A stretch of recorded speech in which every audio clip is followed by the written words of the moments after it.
이제 자동차 회사로부터 내년 1분기, 2분기, 3분기 동안 이제 자동차 부품을 납품해 달라고 주문을 받았죠. 자, 그래서 여기 화면에 보이는 것처럼 1분기 400개 이제 납품해야 되고 2분기 300개, 3분기 500개를 납품해야 됩니다. 자, 그런데 이제 각 분기별로 정상 생산을 했을 때 1분기에는 350개까지 생산할 수 있습니다. 기계 가동 능력 때문에 그런 거죠. 자, 그리고 2분기에는 300개까지 생산할 수 있습니다. 그리고 3분기에는 400개까지 생산할 수 있고, 알겠죠? 그다음 특권에 의해서 또 각 분기별로 100개씩 생산할 수가 있습니다. 그렇죠? 네. 자, 그리고 이 표를 보면 각 분기별로 정상 생산할 때의 생산비, 개당 생산비가 분기별로 조금씩 다른데 1분기는 24,000원, 2분기 25,000원, 3분기 26,000원 이렇게 돼 있고, 그 다음에 특권에 의해서 생산할 때는 정상 생산할 때의 생산비보다 20%가 더 늘어난다 그랬죠. 그래서 1분기는 특권에 의해서 생산할 때는 24,000원에 20% 늘어나니까 4,800원이 더 늘어나죠. 그렇죠. 그래서 28,800원? 네, 그렇게 되는 겁니다. 알겠죠? 네, 김종수 학생 출석. 2분기는 특권에 의해 생산하면 3만원, 3분기는 특권에 의해 생산하면 5,200원이 늘어나니까 31,200원 이렇게 되는 겁니다. 알겠죠, 여러분? 네. 자, 그리고 이제 그 분기에 납품하고 남는 거는 다음 분기로 이제 재고로 이월되는 거죠. 그렇죠? 그래서 재고 한 개당 5,000원씩 재고비가 발생합니다. 분기말 재고량에 대해서 개당 5,000원씩 이렇게 기말 재고 비용이 발생합니다. 알겠죠? 자, 그래서 이때 결정 변수는 크게 세 가지 타입이 있다 그랬죠? 각 분기별 정상 근무 생산량, 그 다음에 각 분기별 특권 생산량, 그리고 각 분기 말 재고량, 그렇게 세 가지 타입이 있죠. 그래서 1분기, 2분기, 3분기까지 총 9개의 결정 변수가 이제 만들어집니다. 그렇죠. 목적 함수는 전체 총 비용을 최소화하자 하는 거죠. 자, 그럼 총 비용은 뭐냐 하면 생산비 플러스 재고비죠. 그렇죠? 자, 생산비는 또 둘로 나뉩니다. 정상 근무 생산비, 그리고 특권 생산비 이렇게 나눠지죠. 맞습니까, 여러분? 네. 자, 그 다음에 이제 재고비는 기말 재고량에 대해서 재고비가 부과됩니다. 자, 그래서 우리가 어제 한 내용을 한번 보면 XI는 I분기 정상 근무 생산량 이렇게 정의를 하고, YI는 I분기 특권 생산량 정의하고, SI는 I분기 기말 재고량 이런 식으로 정의를 합니다. 자, 그러면 이제 목적함수 값 G는 총 비용인데 생산 비용 플러스 재고 비용인데, 생산비는 정상 근무 생산비 플러스 특권 생산비 이렇게 되는 거죠. 자, 첫 번째 1분기 정상 생산량이 X1개죠. 한 개 생산할 때 24,000원 드니까 24,000 X1만큼의 비용이 발생합니다. 생산비가. 그 다음에 2분기 정상 생산량이 X2죠. 한 개당 생산비가 25,000원이니까 25,000 X2만큼 비용이 발생하고, 3분기 26,000 X3. 그 다음 특권 생산에 의해서 1분기 특권 생산량 Y1개면 1분기 특권 생산에 의해서 생산할 때 생산 단가가 28,800원이죠. 맞습니까, 여러분? 네, 그래서 28,800 Y1 이렇게 되는 겁니다. 알겠죠? 자, 그런데 이제 제약 조건식을 우리가 한번 따져보는데, 제약 조건식에는 이 생산 및 재고행 문제의 제약 조건식은 반드시 기초 재고량, 그 다음에 생산량, 그 다음에 납품량, 기말 재고량과의 관계식을 반드시 적어야 됩니다. 알겠죠? 자, 그래서 1분기는 자, 보세요. 제일 처음 시작할 때 100개 재고가 있다 그랬죠? 그렇죠? 100개에다가 1분기 정상 생산량 X1 더하고 1분기 특권 생산량 Y1을 더하죠. 그럼 이게 1분기에 자기들이 공급할 수 있는 제품의 양이죠. 여기서 1분기 주문량 400개를 납품하고 남는 게 뭐냐 하면 1분기 말 재고량이 되는 겁니다. 그렇죠? 맞죠? 자, 그 다음에 2분기에 대해서 이런 관계식을 또 써보면 1분기 말 재고량이 2분기 초로 넘어오죠. 자, 그래서 보세요. S1이 1분기 말 재고량이 2분기 초로 넘어왔죠. 그 개수하고 2분기 정상 생산량 플러스 2분기 특권 생산량. 자, 여기서 요 합에서 2분기 납품량이 300개죠. 300개를 납품하고 남는 게 2분기 말 재고량 이렇게 되는 거죠. 그렇죠? 자, 그럼 3분기는 어떻게 됩니까? 3분기는 2분기 말 재고량이 넘어왔죠. 3분기 정상 생산량, 특권 생산량, 여기 합한 거에서 3분기 주문량만큼 납품을 하죠. 그러면 남는 게 3분기 말 재고량 이렇게 되는 겁니다. 그렇죠? 자, 그러면 이거 외에 또 제약 조건식이 뭐냐 하면 각 분기별 정상 생산에 의한 생산 능력, 특권에 의한 생산 능력, 그 제약 조건을 충족시켜야 되고, 그 다음에 또 하나 우리 본문 내용 속에 3분기의 기말 재고량을 최소한 60개 이상 되도록 해야 된다는 그 조건을 제약 조건식으로 써주면 되죠. 그렇죠? 자, 그러면 조금 전에 했던 그 1분기, 2분기, 3분기 기초재고 생산량, 그 다음에 납품량, 기말 재고량 관계식, 요 제약 조건식, 그 다음에 각 분기별 정상 생산량에 대한 조건, 그 다음에 특권 생산에 대한 조건 각각 적혀지게 되고, 그 다음에 3분기 말 재고량을 반드시 60개 이상 설정하라. 이런 제약 조건을 쓰면 됩니다. 그래서 수학적 모형을 작성하면 목적함수식은 총 비용을 나타냅니다. 그 다음 제약 조건식은 이제 1분기, 2분기, 3분기 기초 재고량 플러스 생산량 빼기 납품량은 기말 재고량 그 관계식. 그 다음에 정상 근무와 특권할 때의 생산 능력에 대한 제약 조건. 3분기 말에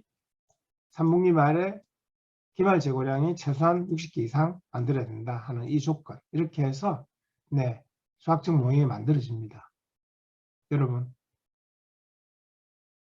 어제 우리 한 내용입니다. 여기까지 이해가 됩니까?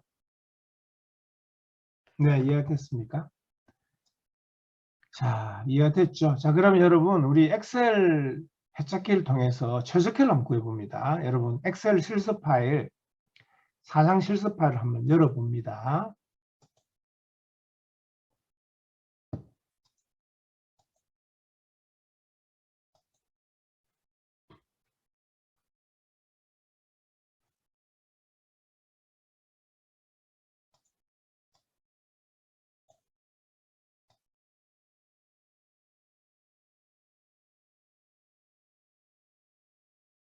자, 열었습니까, 여러분? 자, 여기서 여러분, 자, 결정면수 세 가지 종류가 있었죠. 첫 번째는 분기별 정상 생산량, 그 다음에 두 번째는 분기별 특권 생산량, 그 다음에 세 번째는 분기말 재고량, 각 분기별 분기말 재고량, 기말 재고량이죠. 자, 그래서 이게 1분기, 2분기, 3분기입니다. 1분기 정상 생산량 X1, 2분기 정상 생산량 X2, 3분기 정상 생산량 X3 이렇게 되는 겁니다. 자, 그 다음에 1분기 특권 생산량 Y1, 2분기 Y2, 3분기 Y3. 그 다음에 1분기 기말 재고량 S1이죠. 2분기 S2, 3분기 S3. 자, 요 9개가 X와 X 변수, Y 변수, 그 다음에 S 변수 이렇게 한꺼번에 이렇게 모아놨습니다. 알겠죠? 자, 그 다음에 이제 1분기 주문량 400개, 2분기 주문량 300개, 3분기 주문량 500개. 이거는 이제 이 문제에서 원래 주어진 인풋 데이터죠. 자, 그 다음에 1분기 초에 재고량 100개 있다. 이것도 이제 이 문제에서 원래 주어진 인풋 데이터입니다. 자, 그 다음에 이제 최대 생산량에 대한 그 데이터가 이제 우리 책에 주어져 있는데 1분기 정상 생산을 할 때 최대한 350개까지 생산할 수 있고 2분기는 최대한 300개까지, 3분기는 최대 400개까지 생산할 수 있죠. 그 다음에 특권 생산할 때는 1분기, 2분기, 3분기 전부 최대한 100개까지 생산할 수 있다는 조건이고, 자, 그 다음에 이 표는 이제 단위당 생산비 또는 재고 보관비에 관한 인풋 데이터입니다. 자, 여기 보면 1분기 정상 생산을 할 때 단위당 생산비, 한 개 만들 때 생산비가 24,000원이고 2분기 25,000원, 3분기 26,000원이죠. 그다음 특근 생산할 때는 이제 정상 생산할 때의 생산 단가 20% 추가되니까 네, 이렇게 되는 거죠. 그렇죠? 자, 그럼 여러분 총 비용을 한번 수식을 어떻게 적으될지 여러분 한번 입력해 보세요. 목적 함수값 G가 들어갈 목표 셀 B16입니다. 여기 총 비용은 어떻게 수식으로 입력하면 됩니까?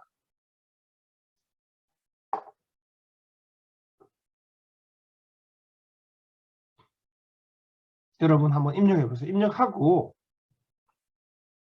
입력을 하고 입력한 내용을 한번 채팅방에 올려보세요. 네, 카피해서 그냥 붙여넣기 해서 한번 올리면 되니까.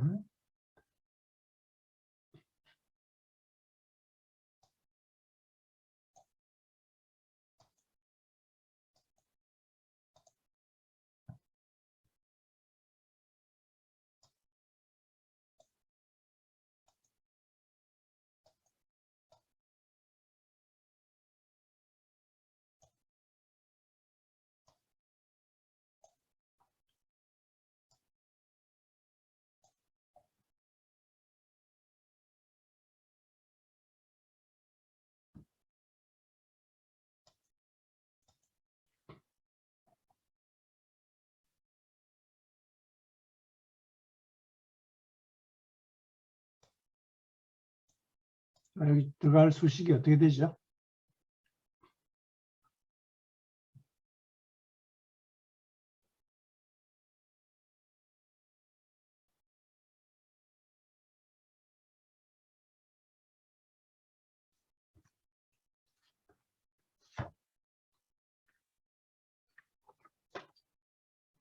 네, 이윤지 학생, sum product B2에서 B4, B12에서 B14.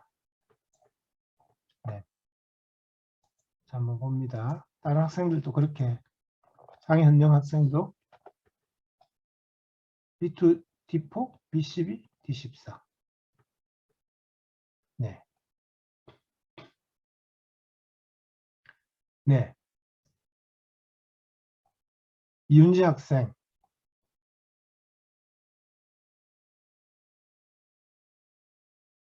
이윤지 학생. 왜 뒤에는 달러를 왜 붙였지? 응?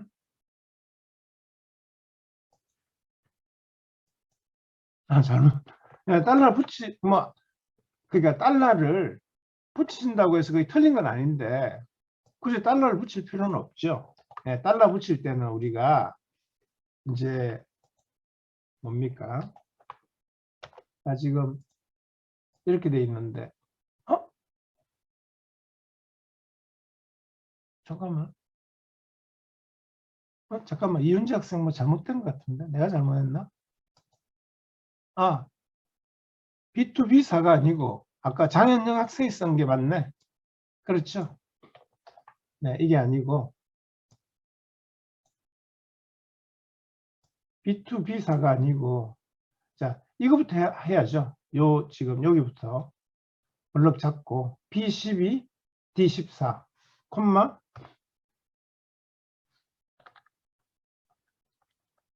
네, B2, D4 이렇게 하면 되겠죠.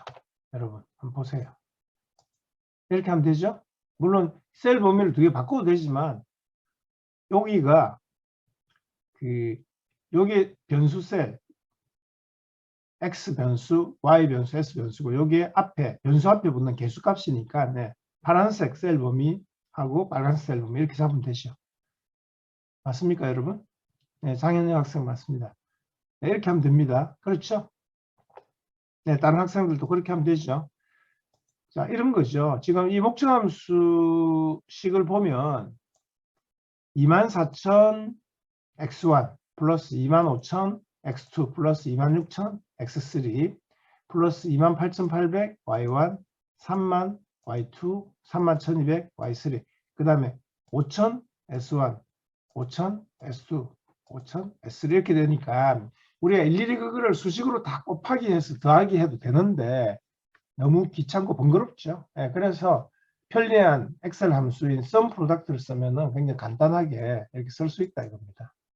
빨간색 셀 범위하고 파란색 셀 범위와 빨간색 셀 범위를 sum product에 의해서 이제 인수 두 개를 잡아주면 같은 위치끼리 곱해서 더하라 이런 뜻이니까 편리하죠. 알겠죠? sum product 함수는 굉장히 많이 사용되기 때문에 여러분들 이 앞으로 많이 쓰게 될 겁니다. 이렇게 하면 됩니다, 여러분. 그렇죠? 자, 그 다음에 여러분, 우리가 지금 이제 나중에 해찾기 할 때 제한 조건에 쓸 내용들 한번 보세요, 여러분. 자, 이런 것들은 x1이 350보다 작거나 같고 x2 300보다 작거나 같고 x3 400보다 작거나 같다. 이거는 나중에 어떻게 하면 됩니까? 해찾기 제한 조건에 요 전체를 B2에서 D2까지 이게 BA에서 DA까지 이거보다 작거나 같다 이렇게 해주면 되겠죠. 그렇죠? 마찬가지로 Y1, Y2, Y3도 여기 B9에서 D9 이거보다 작거나 같다 이렇게 해주면 되죠. 그래서 이걸 한꺼번에 잡아주면 되죠. 여러분 B2에서 D4가 B8에서 D9보다는 작거나 같다 이렇게 해주면 되죠. 이게 한꺼번에 제한 조건에 입력이 되겠죠. 맞습니까? 예, 그 다음에 여러분 이 내용 3분기에 기말 재고량이 60보다 크거나 같다. 이거는 3분기 기말 재고량이 어떤 거죠? 이거죠. D4죠. 이게 D4가 3분기 말 최소 60개 이상이 돼야 된다. 이놈이 이 값보다는 크거나 같다 이렇게 해주면 되죠. 맞습니까? 그렇게 하면 되는데 자 여기 있는 식을 여러분 한번 우리가 보는데 자 여기 보세요. 지금 첫 번째 1분기에 이 관계식 기초재고량, 생산량, 납품량, 기말재고량 관계식에 이렇게 돼 있죠. 자 여기서 이퀄 왼편에 있는 이 식 이거 있죠. 이거를 여기다 수식으로 입력합니다. 알겠죠? 무슨 말인지 알겠죠? 이거를 1분기 요 노란색 여기 입력하고 그 다음 2분기에 equal S2라고 하는 저 equal 왼편에 있는 요 수식을 여기에 집어넣습니다. 수식으로. 3분기에 이 수식을 3분기 노란색 부분 여기에다가 입력을 합니다. 알겠죠? 그럼 여러분들 지금 한번 1분기 여기 B6에 들어가는 내용 한번 입력해 보세요. 수식으로 입력해서 입력하고 한번 채팅방에 올려보세요. 이 내용.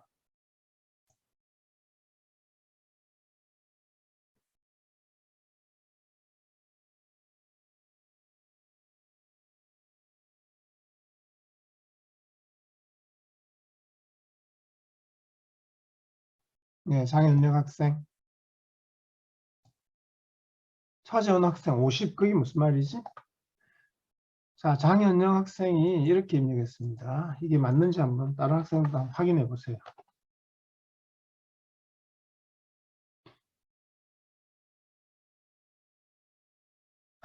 장현영 학생 왜 이렇게 했지? 수식으로 지금 여기 들어있는 수식으로 입력하는데 지금 B9는 뭡니까? 장현영 학생. 이거는 뭐죠? 특권 생산할 때 최대 생산량에 대한 인풋 데이터인데 이걸 지금 입력을 했네. 또 다른 학생.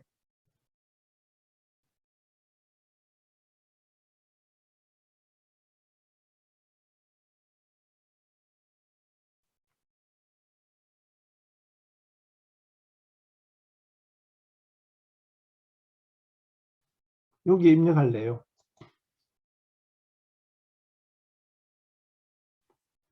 네. 자.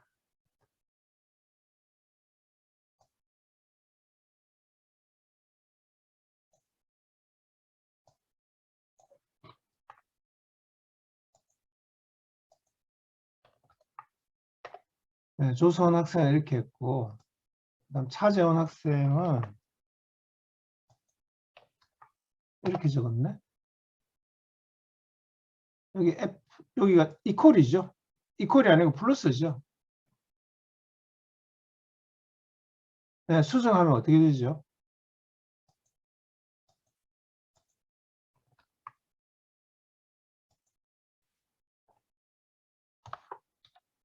이렇게 되나?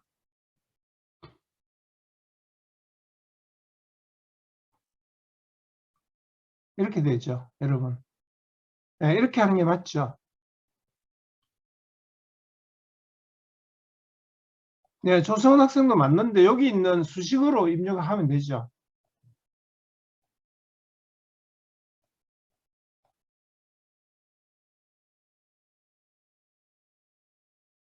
이재호 학생 맞네. 이재호 학생도 맞게 적었네.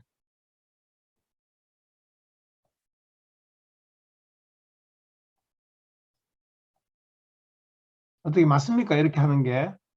그렇죠? 자, 여기 지금, 자, 보세요. 여기는, 자, 1분기 초 기초재고량 여기 100이라고 있죠. 물론 이제 100을 입력해도 됩니다. 숫자 100을 이렇게 입력을 해도 되고, 여기 있죠. F2. 그 다음에 플러스, X1이 B2죠. 플러스, Y1이 B3죠. 여기다 마이너스, 이 400개라는 것도 인풋 데이터 주어져 있죠. 여기 보면 5번 행에 보면 B5 이렇게 해주면 되죠. 맞습니까? 한번 보세요. 네. 이렇게 하면 됩니까, 여러분?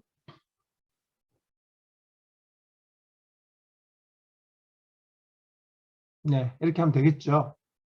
자, 그 다음에 여러분 2분기에 들어가는 요 내용 한번 입력해 보세요. 여기다가 조금 전에처럼 그 셀 주소를 이용해서 한번 수식 입력해 보세요.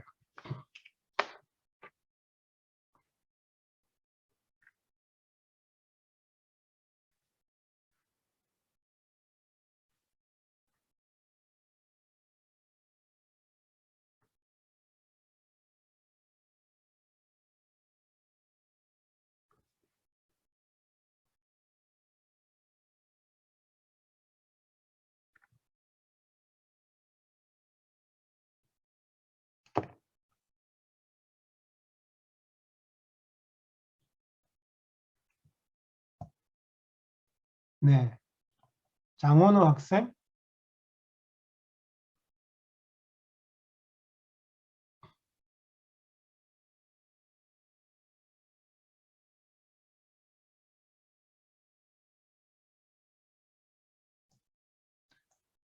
자, 보세요. 지금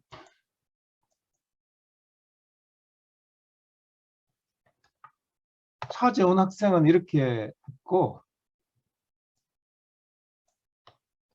장원우 학생과 서희관 학생은 이렇게 썼네. 이렇게 썼네. 박지현 학생도 이렇게. 박지현 학생은 전혀 엉뚱하게 했고.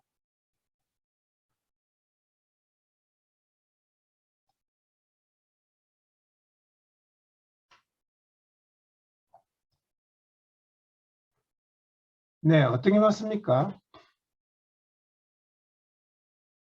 B6 이거는 뭐죠? B6에 들어가는 내용은 이 놈이죠.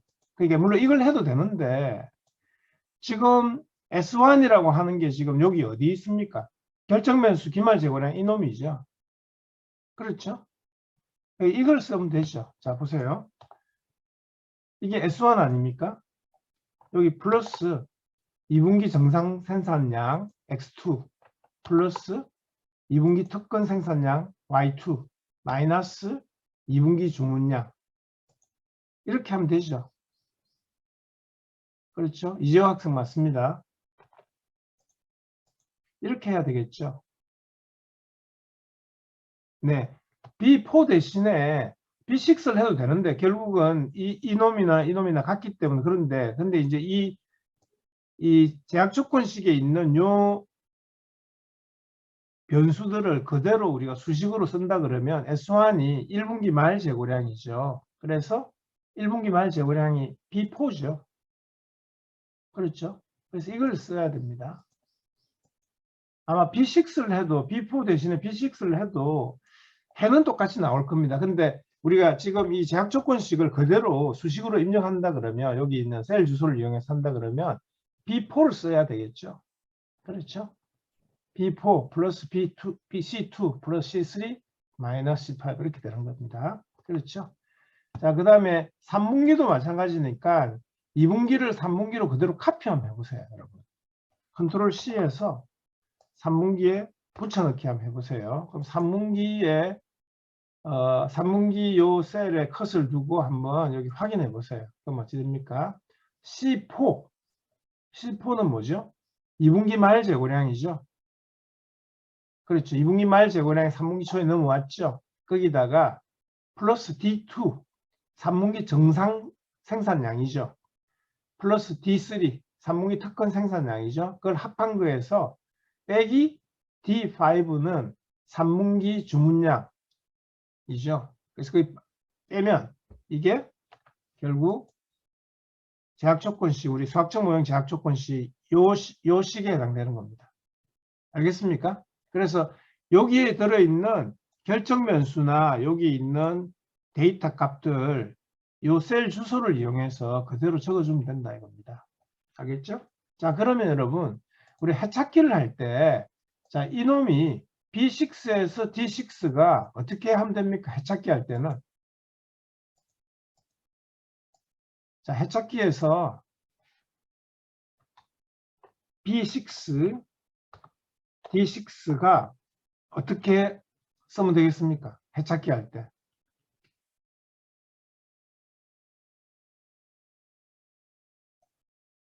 equal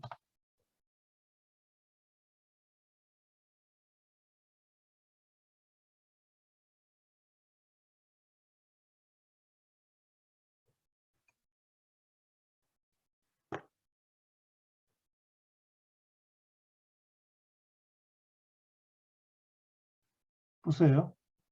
지금 여기 있는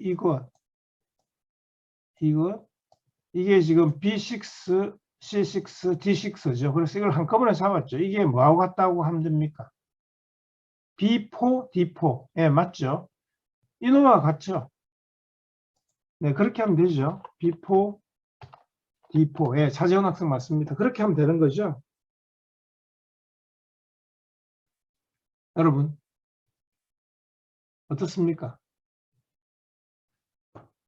그래서 이게 지금 B6죠. B6 equal S1이 여기 D6 아닙니까? 그렇죠? 이거는 C6고 이거는 C4죠. 그 다음 이놈은 D6죠. 이놈은 S3는 D4죠. 그래서 요 세 개를 한꺼번에 잡으면 그 equal 이거하고 같다 이렇게 하면 된다 이거죠. 어떻게 이해가 안 됩니까? 이해됩니까? 이해됩니까? 네. 네. 이해가 두 사람만 됩니까 지금? 자 보세요. 그러면 이렇게 이제 엑셀 입력 모형을 다 작성했죠. 그럼 해찾기를 한번 해봅니다. 자, 해찾기 들어가서 네, 한번 봅니다, 여러분. 목표 셀은 B16이죠. 그렇죠? 자, 그 다음에 총 비용을 최소화하는 거기 때문에 최소 선택합니다. 자, 그 다음 변수 셀은 B2에서 D4 이렇게 잡으면 됩니다. 그렇죠? 자, 그 다음 제한 조건은 추가해서 자, 조금 전에 우리가 봤던 이 노란색 부분 B6에서 D6가 equal 기말 재고량 1분기, 2분기, 3분기 기말 재고량 B4에서 D4와 같다 이렇게 해주면 되죠. 그 다음 추가해서 아까 1분기, 2분기, 3분기 정상 생산, 특권 생산의 최대 생산량 제약 조건이 있었죠. 자, 그래서 정상 생산과 특권 생산 이걸 한꺼번에 다 잡습니다. 1분기, 2분기, 3분기. 알겠죠? 정상 생산량 1분기, 2분기, 3분기, 특권 생산량 1분기, 2분기, 3분기 한꺼번에 잡고 이게 작거나 같다. 그렇죠? 뭐보다 작거나 같으냐 하면 최대 생산량인 여기 있죠. B8에서 D9 요 셀 범위를 잡아주면 되죠. 그렇죠? 네. 자, 그 다음에 추가해서 마지막 한 개 남은 게 3분기 말 재고량이 최소한 60개 이상이 돼야 된다. 3분기 말 재고량이 S3가 여기 지금 D4죠. 그렇죠? D4가 크거나 같다. 네. 60 직접 입력해도 되고 여기 지금 60을 입력해 놨죠. F5. 그렇죠?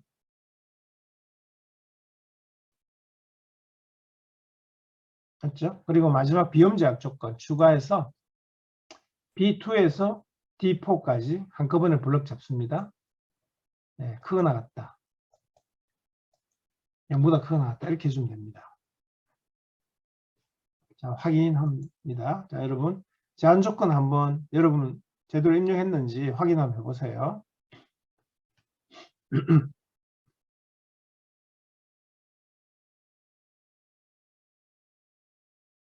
예, 화면하고 똑같이 했습니까?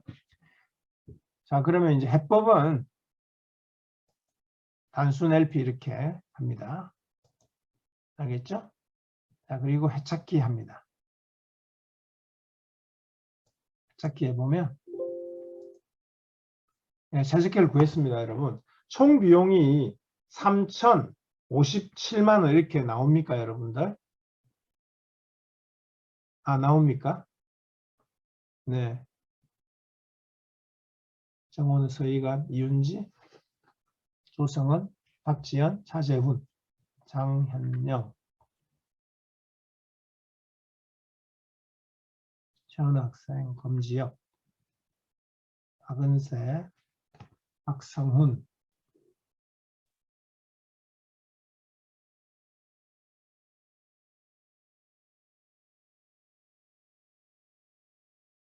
근데 다른 학생들 아직 안 나옵니까? 자, 여러분 여기서 최적회를 한번 봅니다. 최적회가 여러분 나온 거하고 똑같이 나옵니까? 이렇게 350, 0, 50, 300, 10, 60, 400, 160 이렇게 나옵니까? 여러분도 똑같이? 자, 여러분 여기 한번 보세요. 네, 나옵니까? 여기 보세요. 자, 1분기에는 정상 생산 350개,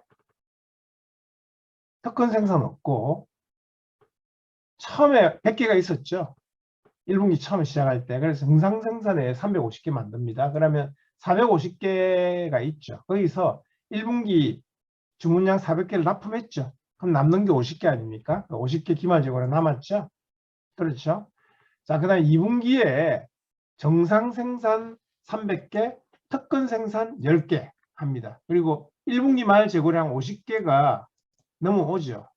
그럼 360개가 돼 있죠. 360개 중에 2분기 주문량 300개를 납품하면 60개가 남죠. 자, 그 60개가 기말 재고량이 됩니다. 그렇죠. 자, 이게 이제 3분기로 넘어옵니다. 3분기 초에 이제 60개가 있죠. 400개 정상 생산, 100개 특권 생산 하고, 그렇죠. 그럼 총 560개인데 그 중에 500개 납품하고 60개를 남긴다. 이렇게 되는 겁니다. 알겠습니까?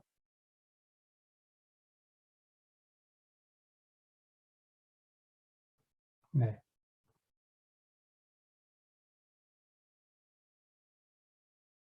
맞습니까, 여러분? 네.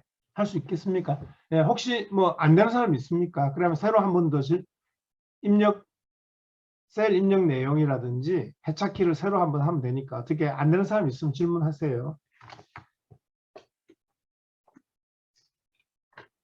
네, 그래서 생산 및 재고 계획 문제는 조금 전에 본 것처럼 그 분기 초 재고량과 생산량과 납품량 그리고 기말 재고량 그 관계식에 관한 제약 조건식이 중요합니다. 그게 반드시 적혀져야 되고 그 다음에 각 분기별 뭐 생산 용량에 관한 제약 조건이 있으면 최대한 끝까지 생산할 수 있다. 뭐 그런 것들. 그다음 기말 재고에 관한 제약 조건식 뭐 이런 것들을 이제 우리가 그 고려해서 그 문제를 풀 수가 있습니다.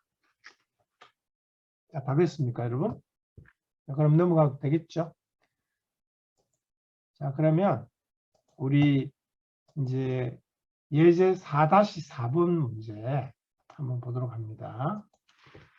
자, 여러분, 우리 책에 보면 네 번째 유형의 문제가 포트폴리오 구성하는 문제인데, 여러분 포트폴리오 구성한다 이런 말을 여러분 강의 시간에 아마 들었을 겁니다. 재무관리 시간에 포트폴리오라는 말 들었을 겁니다. 자, 재무관리 시간에 배운 내용이 뭐냐 하면, 예를 들면 기업체에서 이제 그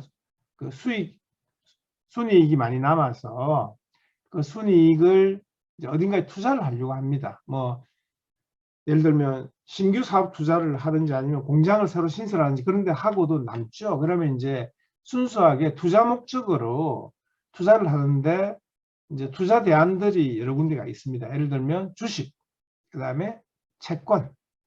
채권에는 뭐 회사에서 발행한 회사채도 있고 아니면 국가에서 발행하는 국채 이런 것들도 있죠. 그다음에 은행에 정기예금으로 넣는 거, 그다음 부동산 뭐 이런 여러 군데의 투자 대안들이 있습니다. 그러면 이제 우리 회사에서 지금 회사 내 유보금이 뭐 한 100억이 된다. 그럼 그 100억을 어디에 투자를 해서 1년 뒤에 투자 수익률을 가장 최대화하겠느냐. 그래서 주식에 얼마 투자하고 채권에 얼마 투자하고 은행 예금에 얼마 투자하고 부동산 얼마 투자할 거냐. 그렇게 하는 게 포트폴리오 구성하는 문제다. 이렇게 이야기를 합니다. 알겠죠? 자, 그래서 이제 포트폴리오 구성하는 문제에서 중요하게 우리 고려해야 될 건 두 가지인데, 하나는 투자 수익률이고 하나는 투자 위험도입니다. 알겠죠? 자, 그런데 투자 수익률은 보통은 확률적으로 변합니다. 예를 들면 이런 겁니다. 여러분, 우리나라 주식 투자를 하게 되면 예를 들면 2021년도 작년도 1년 동안에 전체적으로 주식 투자 평균 수익률이 뭐 예를 들어서 10%였다 이겁니다. 알겠죠? 그거는 어떻게 우리가 판단을 내리냐면, 작년 1월 초에 처음 주식시장 문을 열었을 때 종합주가지수가 있겠죠. 그렇죠? 예를 들면 작년 1월 처음에 문을 열었을 때 종합주가지수가 3,000이었다. 근데 작년 12월 말에 이제 2021년도 주식시장이 이제 폐장하는 날 주가가 종합주가지수가 예를 들면 3,300이었다. 그러면 10% 올랐죠. 그렇죠. 그래서 주식을 작년에 투자했으면 수익률이 10%인데 그 10%라는 게 평균 수익률이죠. 그렇죠. 그래서 사람마다 어떤 종목을 선택하느냐에 따라서 어떤 사람들은 뭐 수익률이 뭐 50%, 60% 되는 사람도 있고 어떤 사람들은 투자 수익률이 마이너스 되는 사람도 있죠. 그렇죠. 그렇지만 평균적으로 10%의 투자 수익률을 이제 작년에 거두었다 이렇게 우리가 이야기를 하는 겁니다. 그래서 보통 주식이나 채권이나 대부분의 투자 대안들에 투자를 하게 되면 수익률은 확률적으로 발생합니다. 확률적으로 발생한다는 말은 그 작년 주식 투자했을 때 평균 10%가 올랐는데 뭐 잘하는 사람들은 50%, 60% 수익을 올렸고 못한 사람들은 마이너스 수익률을 올리고 막 이러는데 평균적으로 10%다 이런 뜻이죠. 그렇죠? 자, 반면에 투자 수익률이 확정적인 경우도 있습니다. 어떤 경우입니까? 수익률이 확정적인 경우. 여러분, 한번 생각해 보세요. 뭐죠, 이게? 어떤 투자 대안은 확정적입니까?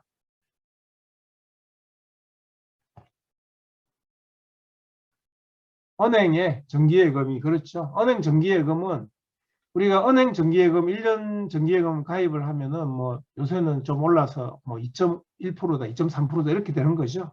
그렇죠.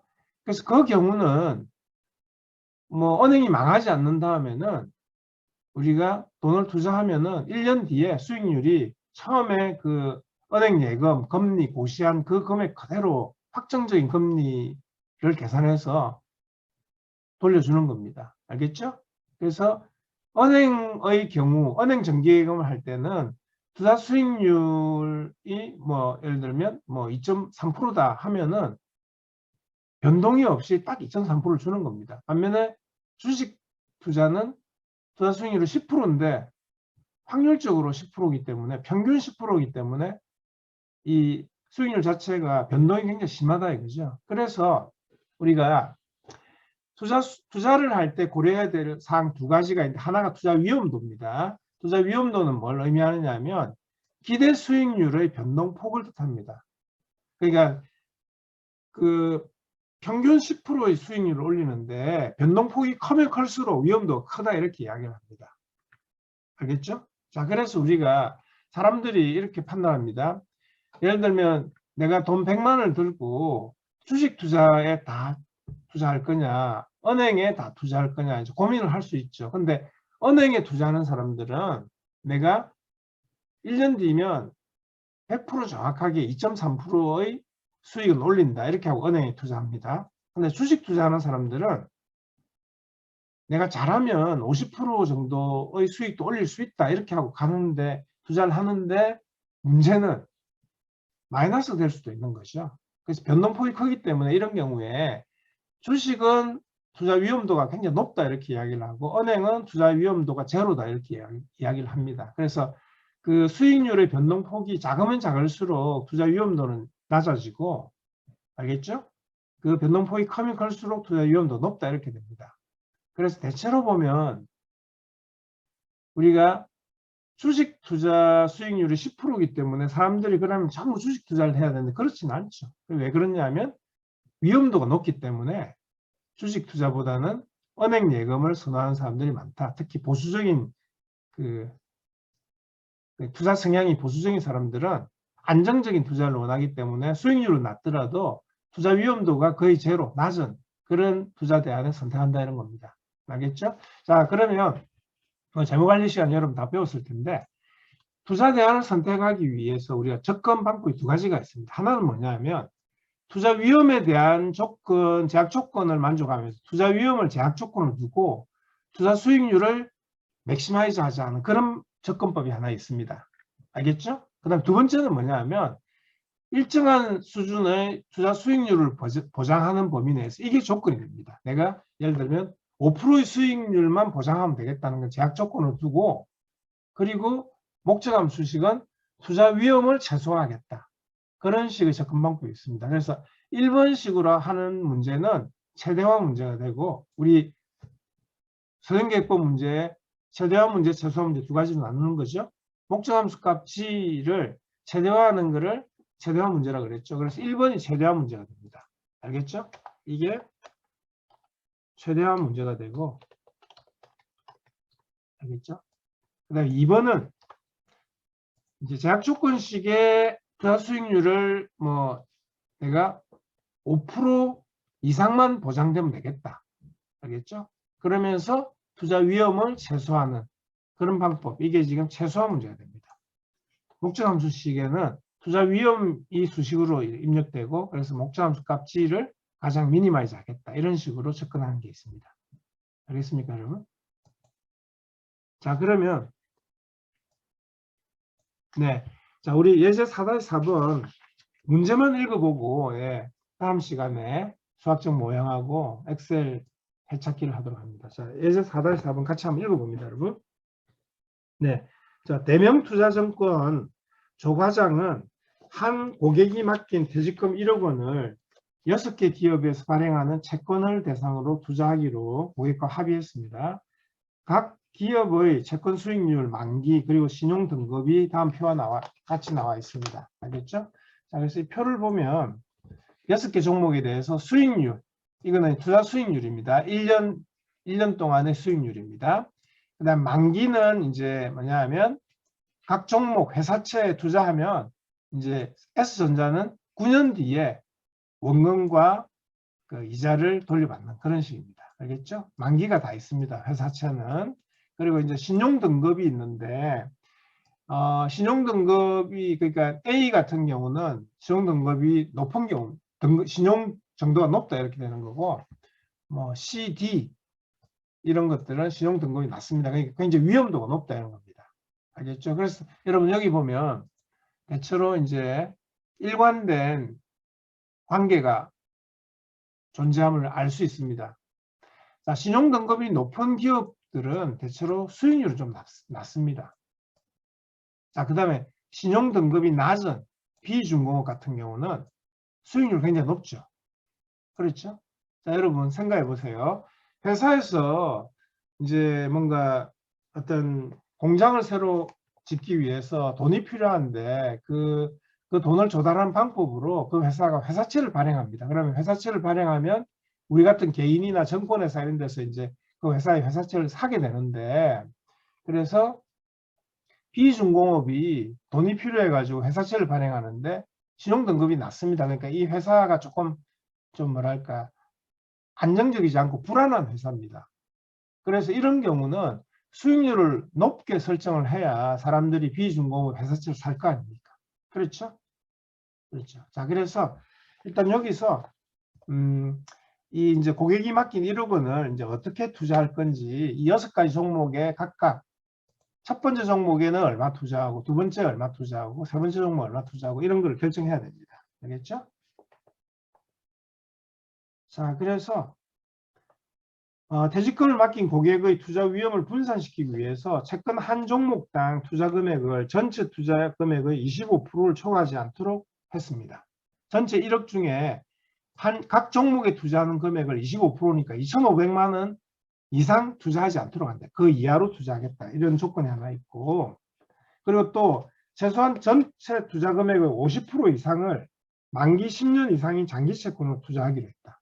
1억 중에 5천만 원 이상은 10년 이상인 장기 채권, 여기에 투자하는 걸로 했고, 그 다음에 또 하나 조건이 뭐냐면 L화학, B중공업, D제약의 채권은 다른 채권에 비해 비교적 높은 수익률을 보장해주는 반면에 투자 위험도가 높습니다. 신용등급 C 이하입니다. 그래서 이들 세 종목에 투자하는 금액의 합은 전체 투자 금액의 40%를 초과하지 않도록 하자. 그런 식으로 이제 고객과 약속을 한 겁니다. 그래서 이런 상황에서 총 투자 수익률을 최대로 하기 위해서 각 종목에 얼마씩 투자할 거냐, 그게 문제입니다. 여러분 문제 이해가 됩니까? 이제 이해됩니까 여러분? 자, 그래서 여러 가지 조건들이 있고 그 조건을 충족시키면서 이제 전체 투자 수익률을 최대로 하는 각 종목당 투자 금액을 결정하라. 그게 이 문제입니다. 이해됩니까 여러분? 네. 자, 그럼 여러분들 한번 이 문제가 어떻게 풀릴지 결정면수 한번 생각해보고 목적함수식, 그다음 제약 조건식 한번 각자 생각해 보도록 하고, 예, 이번 주는 과제는 없습니다. 다음 주 화요일 날 우리 수업 시간에 다시 이 문제를 풀고 그다음에 네, 엑셀로 해찾기도 해보고 하도록 합니다. 네, 오늘 수업 마칩니다, 여러분. 네, 마칩니다.